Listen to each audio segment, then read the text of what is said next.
Hello guys! Magandang araw po sa inyong lahat.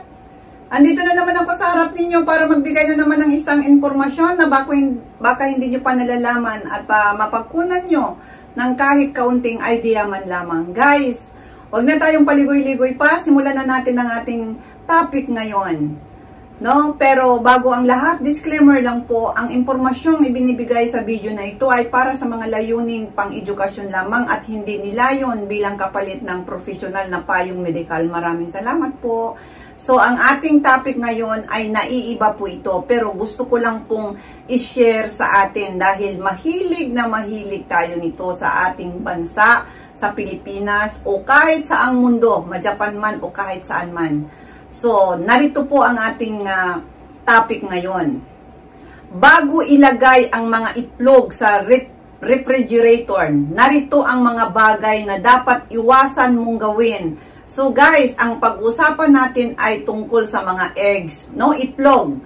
Bago ilagay sa ref, wag na wag mong gawin ito o dapat iwasan gawin. So ano nga ba ito? Yung number 1, huwag hugasan ang itlog. Ang mga itlog ay may natural na proteksyon na tinatawag na bloom o cuticle na nagpuprotekta laban sa bakterya. Ang paghuhugas ng itlog bago ilagay sa ref ay maaring mag-alis ng proteksyon at magbigay daan sa mga bakterya na pumasok sa loob ng itlog, no? Kagaya ng bakteryang Salmonella. Salmonella po ang isang bakterya, guys. Kasi alam nyo pala, guys, ayon sa aking pagsaliksik, ang itlog pala ay meron pala yung mga butas. May butas pala yan. So, kapag hinugasan natin yan, no, mawawala yung protection. Meron pala yung ano doon sa labas niya, meron yung pang ano nila, kumbaga protection nila na para sa mga bakterya. Kaso lang, pag tinanggal yon, hinugasan mo, tapos nilagay mo sa ref, magkakaroon siya ng anong tawag, ng bakterya na papasok doon sa loob. So, yan po pala ang ibig sabihin na huwag dapat hugasan. Kung halimbawa man sigurong hugasan natin, dapat sigurong patuyuin muna siguro o anong gawin. Pero ayon sa aking pag-aaral, mas mabuti. Dito kasi sa Japan, hindi po namin hinuhugasan yan.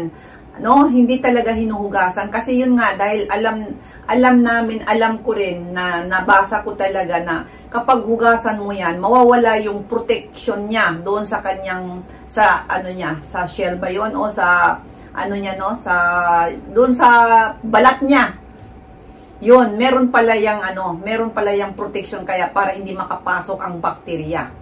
Papatay niya yung bakterya sa sarili. Para din yang sa kung sa atin din meron tayong kahit anong bagay kasi merong mga mga protection yan para sa kanilang sa sarili lang din nila, kahit itlog man yan. So yan po, no, na huwag na lang hugasan kung maari.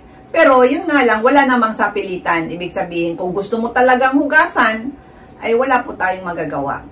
So, number 2, huwag iwanang basag.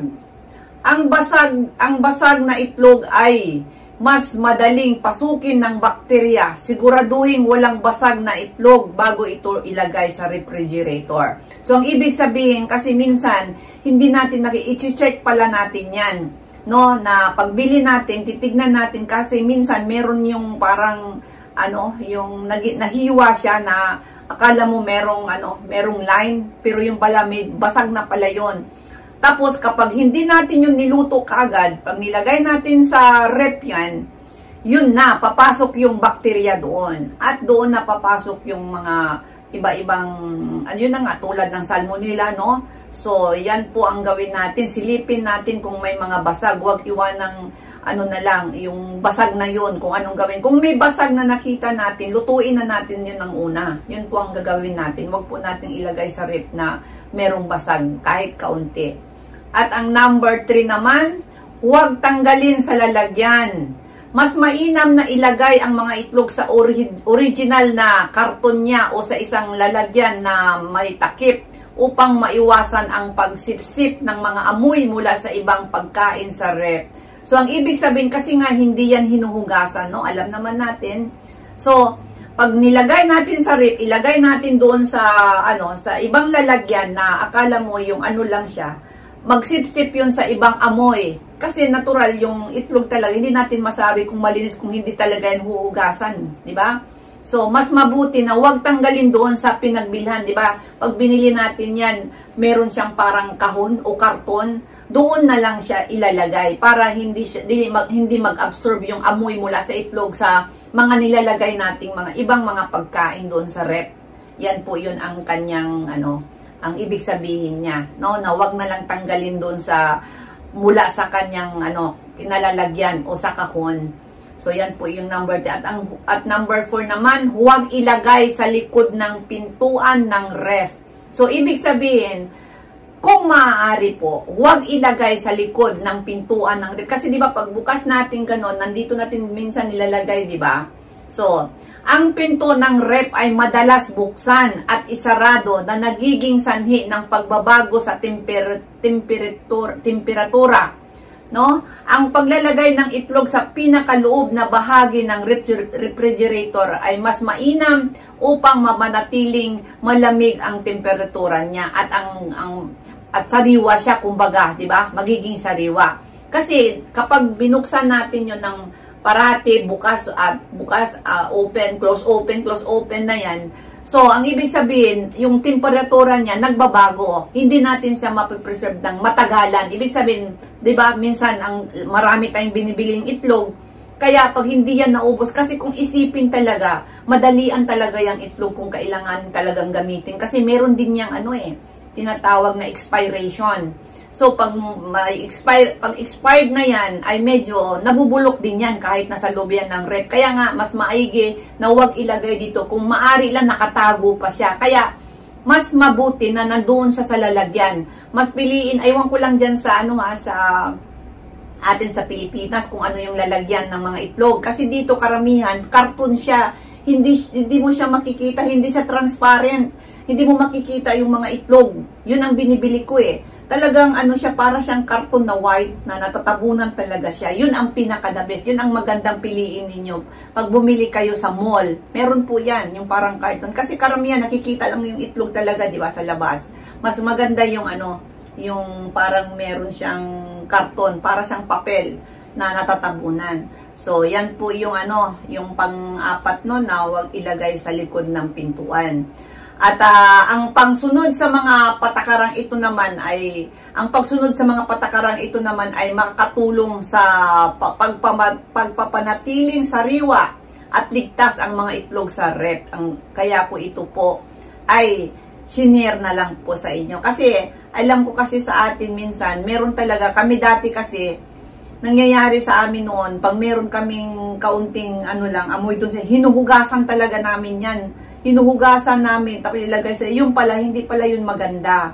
So, yun, no? So, yung sakit na nanggagaling karamihan sa itlog, ay yung yung salmonella. Kaya, ito ay maaring matatagpuan din sa, halimbawa, hindi nyo niluto, hilaw o hindi ganong luto yung itlog.